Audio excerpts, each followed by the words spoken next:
Hello, today we're going to talk about the 4 rules of gun safety. So the first rule that we're going to go over is treat all firearms as if they're loaded, okay? So when you first pick up the firearm, you have to assume that it's a loaded weapon, okay? In clearing the gun, you want to run the slide back and then lock it to the rear, okay? You want to look down inside the chamber, make sure there's no brass or anything in the barrel, and then look down into the magazine well and make sure there's nothing in the magazine well where it's empty. All right, so the second rule that we're going to talk about is never point the weapon at anything you're not willing to destroy, okay?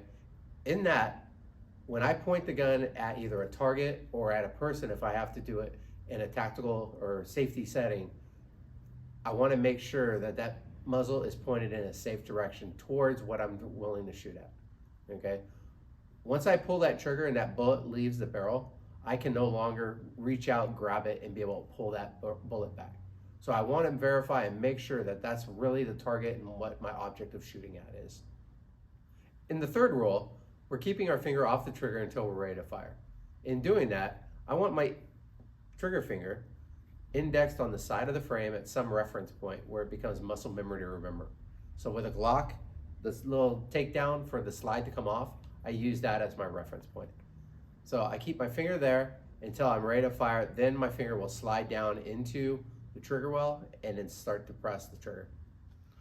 And then the final rule, and the fourth rule that we're going to talk about, is knowing what your target is, along with what's in front of the target and then also what can be behind the target.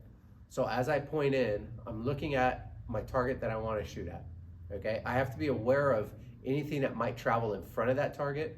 So let's say a bystander or somebody runs down and runs it through my picture, and then I also need to be aware of what's behind the target.